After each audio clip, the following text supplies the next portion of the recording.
move this down. Okay, so I'm here to talk about, I should introduce myself. My name is Susan DesJardin, and I am the chair of the Sierra Club Loma Prieta Bay 2030 Committee.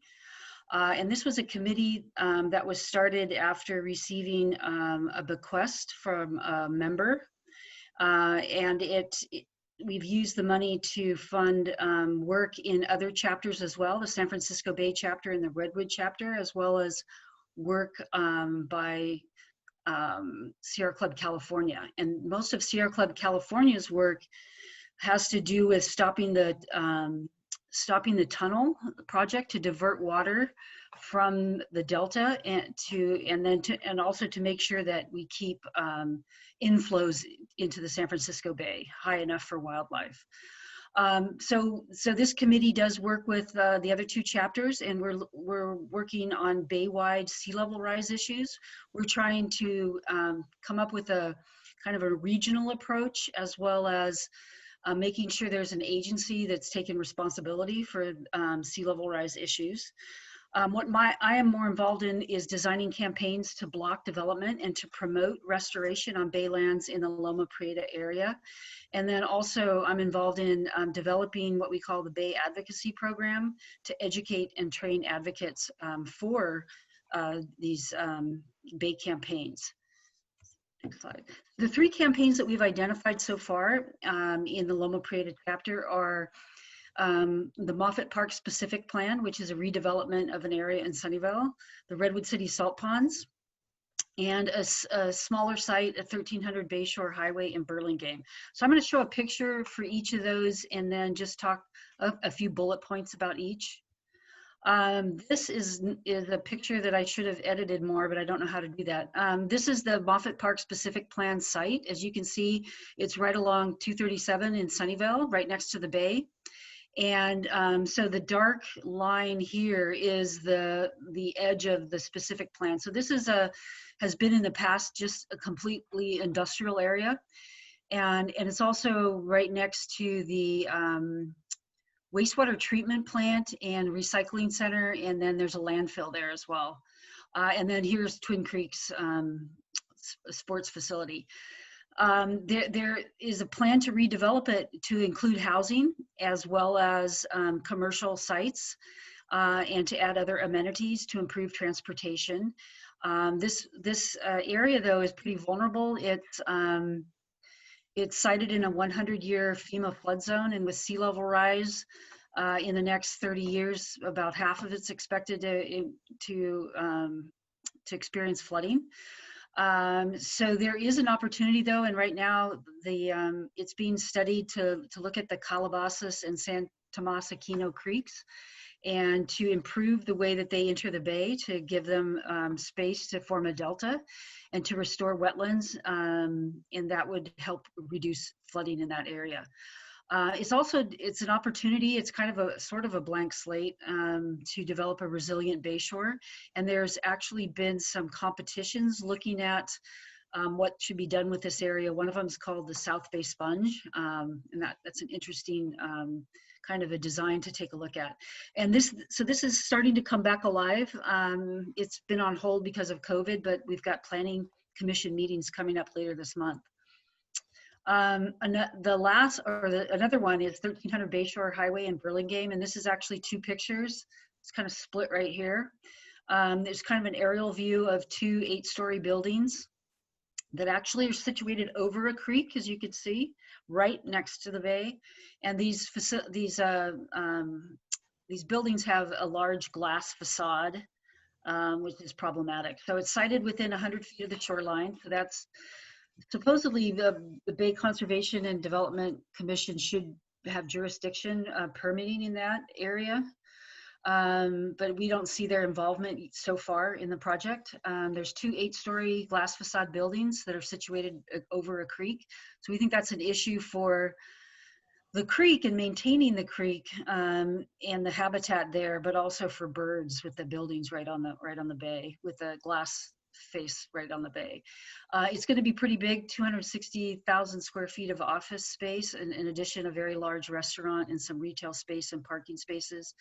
So one thing that is a red flag that Burlingame did not do an entire EIR, but released a mitigated negative declaration to satisfy environmental review. So we've written letters to them on saying that we don't think that is sufficient.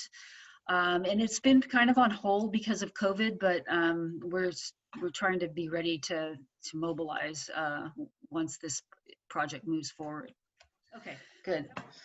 So I wanted to share with you our program for the Bay 2030 Advocacy Program. And this is a program that's open to anybody. We've got high school students signed up as well as retired folks. And it runs from July 13th to August 12th, so that's about 3 months. About 1.5 hour session on Monday nights, and this is all virtual at this point. We would like it to evolve to be a program where we can go in the field, but not at this point. So the first night we've got some introductions. We've got an interesting video clip to show them. I'm going to share with them this calendar in a little bit more detail. We're going to talk a little bit about the history of San Francisco Bay and the Bay campaign that I just mentioned some about. And then we're hoping students on their own can do some work, like join a virtual city council meeting. We're going to do an overview of the Moffitt Park specific plan and share photographs of the site. And then watch the South Bay Sponge video, which is a kind of a design of how you would use that land to allow wetlands to form in that area. We also have a presentation by one of our staffers on how to work with cities as an environmental advocate, kind of sharing their expertise. We're going to take a look at the Bay flora, what are the plants that live in the Bay.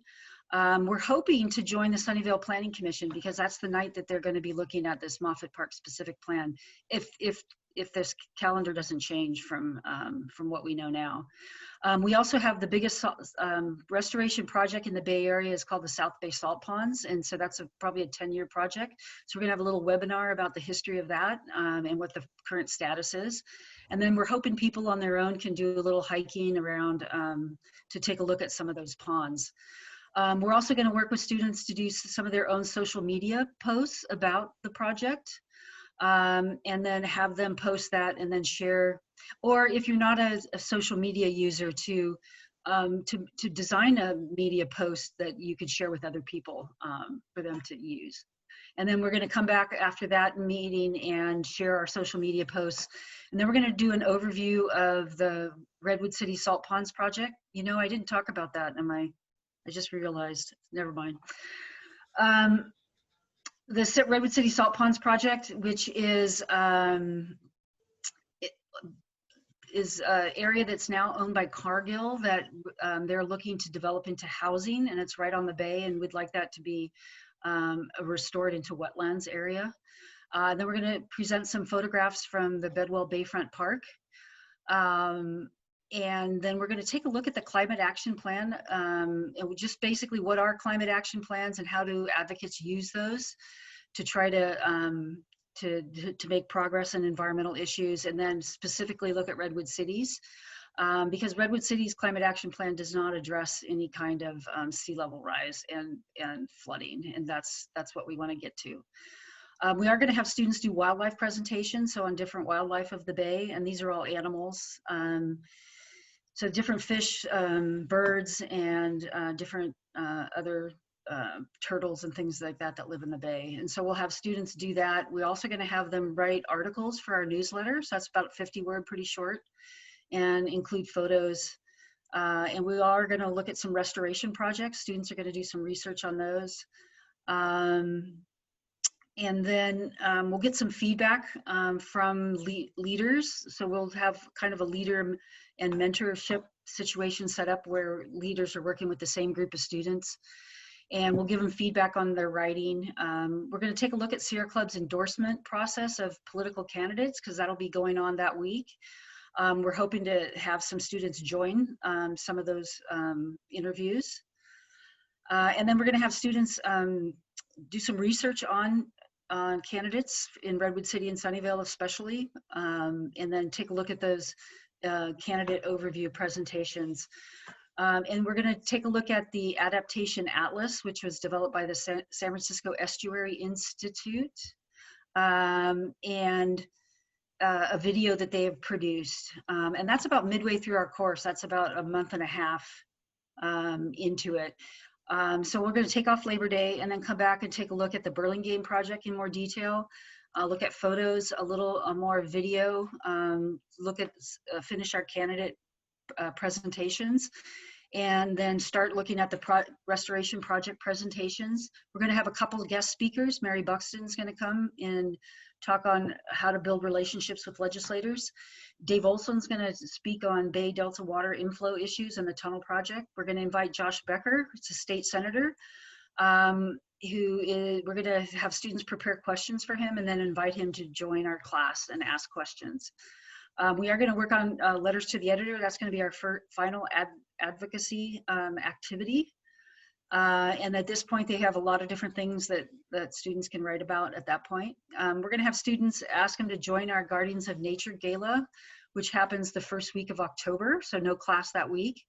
And then we'll have a final wrap-up class where we'll talk about, we'll give them feedback on their letters to the editor and encourage people to actually send those in. Impressions of the Guardian event, we're going to take a look, an overview at Sierra Club and how to get more involved. And then I'm going to give an overview of the 3-chapter Sea Level Rise Committee in terms of what progress we've made to date. And then we're going to ask students to sign up for an activity, either working on one of our Bay advocacy campaigns or working to help us improve this course because we want to do it again.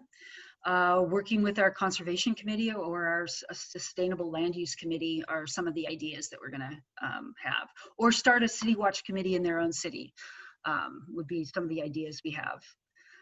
And that is it for the calendar. So that's all the way till mid-October. So we're finishing up in time for the political campaign season.